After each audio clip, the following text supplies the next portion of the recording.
রহিমদের দোতলা বড় বাড়ি, নিচের তলাটা একদম ফাঁকাই থাকে।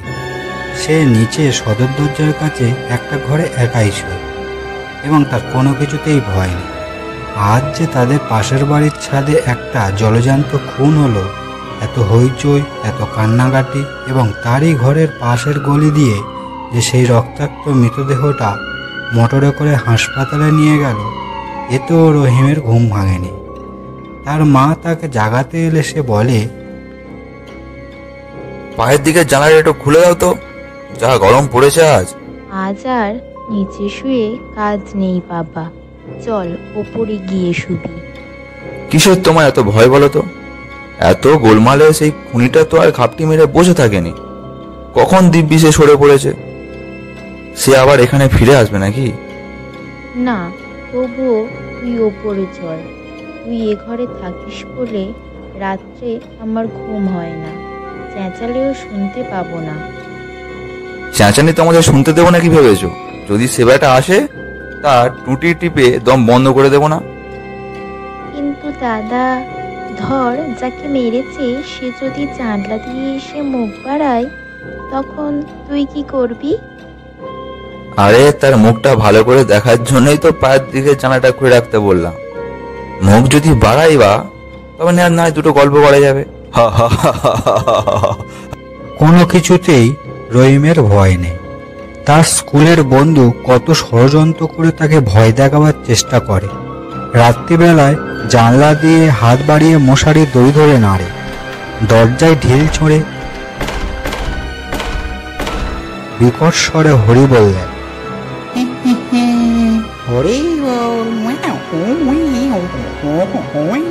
চাকরের হাতে পয়সা গুঁজে দিয়ে দরজা খুলিয়ে ওর তক্তপোষের তলায় গিয়ে লুকোয়। গো করে টুকটাক দুমদাম শব্দ করে, কিন্তু রহিমের যেই ঘুম সেই ঘুম।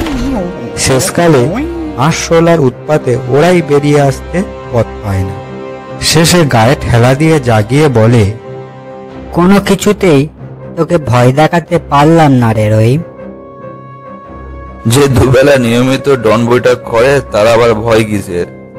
খায় দায় হজম করি আর গভীরভাবে ঘুমোয়। এখন তো একা একা বাড়ি ফিরে যেতে আমারই ভয় হচ্ছে। চল তোর বাড়ি পর্যন্ত এগিয়ে দিয়ে আসি। এমনই এক রাতে, রাত তখন প্রায় 12টা, রাস্তাঘাট নিঝুম। রহিম তার বিছানায় অসাড়ে ঘুমোচ্ছে। এমন সময় সদর দরজায় টোকা পড়ল।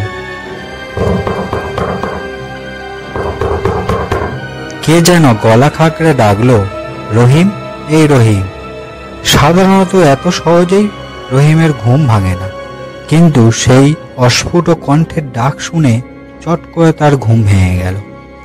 রহিম ভাবল, কেউ বুঝি তাকে চুপি চুপি এসে ভয় দেখাচ্ছে, কিন্তু সব সময় সে সাবধানী।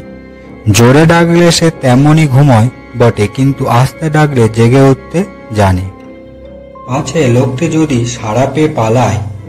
তাই রহিম কোনো কথা না বলে হাতে একটা লাঠি নিয়ে দরজা খুলে দিল। সে দেখল সিঁড়ির ওপর দাঁড়িয়ে অভয় হাসছে। তখন রহিম বলল, তুই এই সময় এত রাতে কি দরকার? 9:30টার শোতে বায়োস্কোপে গিয়েছিলাম, এই ফিরছি। বাড়ি আসনি? বাড়ি আর ফিরবো না রে রহিম। কেন, কি হলো আবার? বাবা মা আমাকে তাড়িয়ে দিয়েছেন। তাড়িয়ে দিয়েছে মানে? কেন, কি অপরাধে? অপরাধ আবার কি? ও বাড়িতে আমার আর পোষাবে না। চল ভেতরে গিয়ে সব বলছি। ঘরের এক কোণে ক্যানভাসের একটা ইজি চেয়ার, তার ওপর বসে অভয় বলল, তোর এখানে আজ আমি শোবো, টিভি তো শুতে। রহিম ঘরের আলো জ্বেলে বলল, স্বচ্ছন্দে, কেন নয়। আলোতে রহিম দেখল অভয় অদ্ভুত সেজেছে। গায়ে বড়দের পাঞ্জাবির উপরে দামি শাল, পরনে সিল্কের ধুতি, পায়ে জরির জুতো, সারা গায়ে এসেন্সের গন্ধ ভোর ভোর করছে। রহিম বলল, এত সেজে গুজে বেরিয়েছিস, চেহারা দেখে তো ত্যায্যপুত্র হয়েছিস বলে মনে হচ্ছে না। বাবা মা বাড়ি থেকে বার করে দিলেন বটে, কিন্তু যত কিছু আমার জিনিস ছিল সব সঙ্গে দিয়ে দিলেন।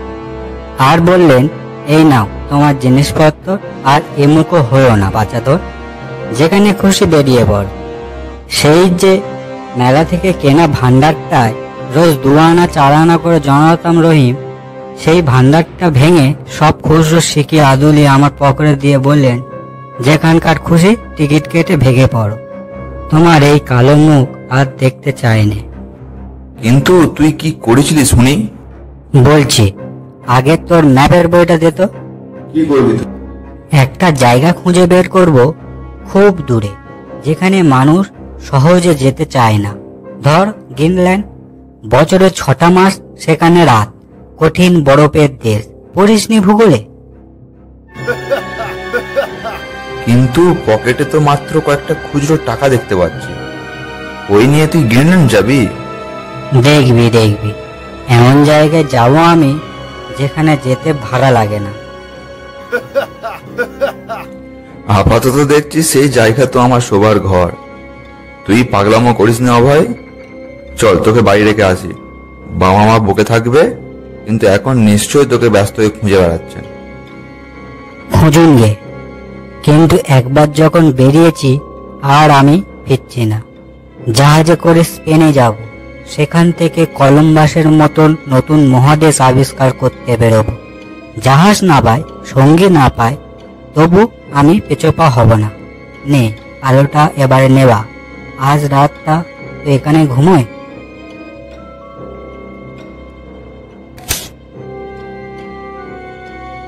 আমার বিছানায় উঠে আয়, দুজনে খুব ধরবে।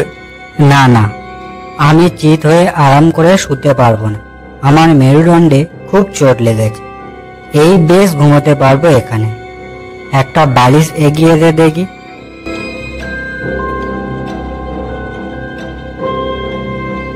নে তুই এখন শুয়ে পড়, ঢের রাত হয়েছে। কাল ভোরে উঠে চা খেতে খেতে না হয় কর্তব্য ঠিক করা যাবে। একা একা তোর ঘুম আসবে নাকি? হতভাগা, উঠায় ওপরে।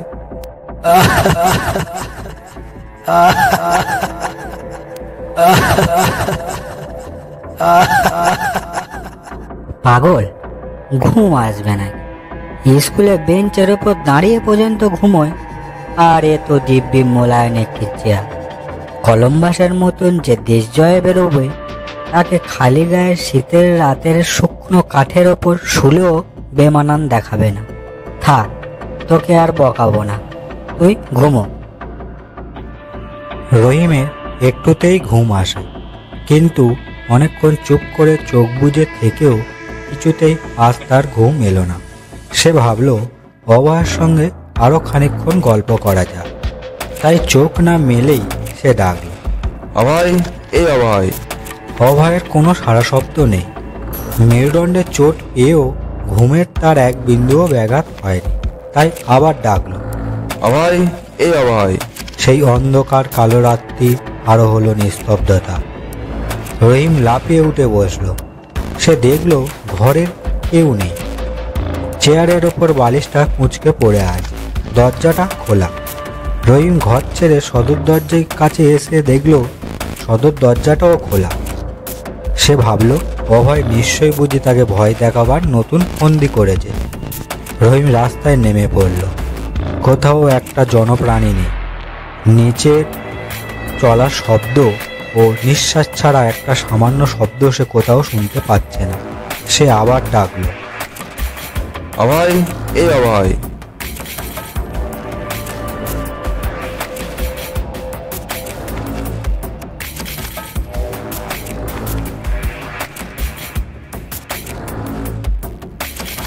অভয়, এই অভয়।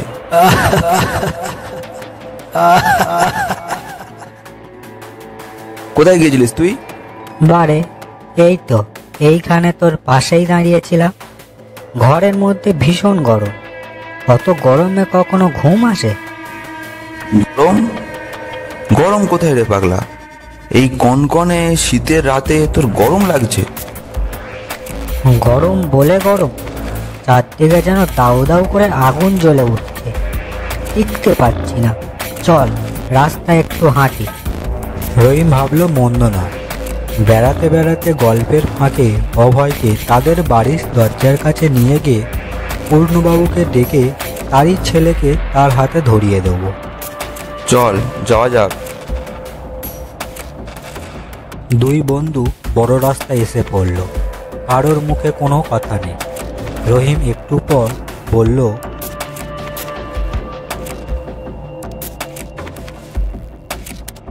চল এবার ফেরা যাক। কোথায়? এই তো বেশ যাচ্ছে। একটু পর রহিম দেখতে পেল কয়েকজন লোক তাদের দিকে এগিয়ে আসছে। রহিম দেখল তাদের মধ্যে একজনকে পূর্ণবাবুর মতন দেখতে। লোকজন নিয়ে ছেলের খোঁজে বেরিয়েছেন নিশ্চয়। সে ভাবল অভয়কে এবার স্বচ্ছন্দে ধরিয়ে দেওয়া যাবে।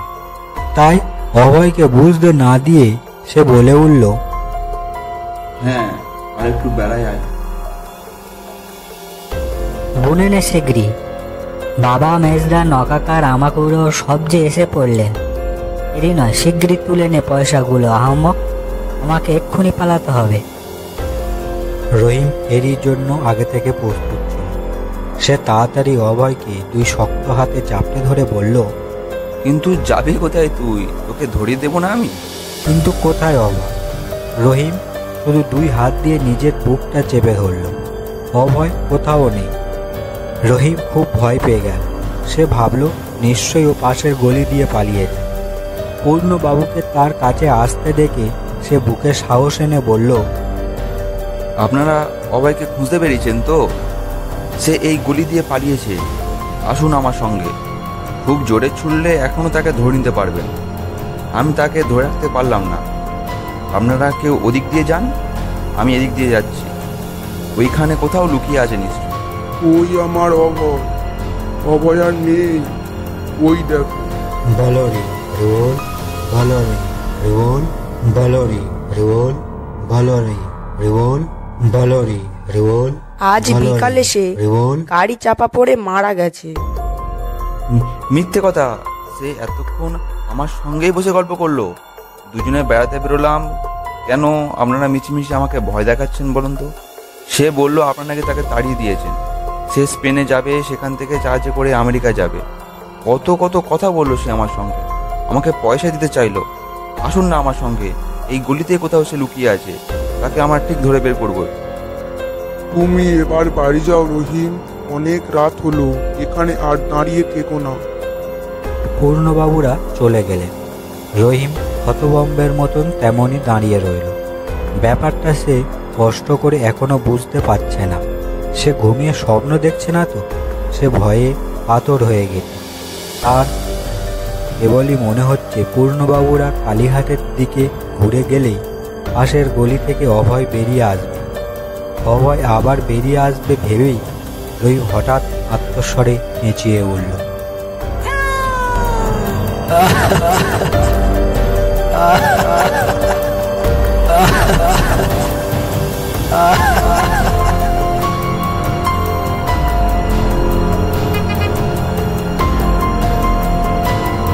চালাও চালাও, এলএমবি রোড।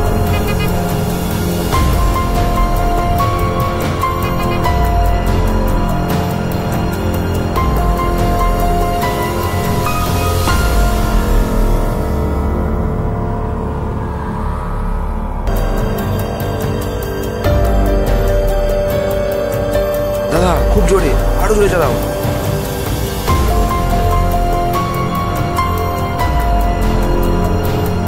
গেল গেল গেল গেল রে। থামো দাদা, শিখি থামো থামো থামো বলছি।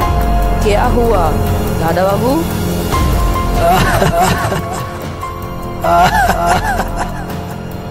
ভয় নেই রহিম, আমার কিছু হয়নি। খালি মেরুদণ্ডটায় সামান্য একটু চোট লেগেছে।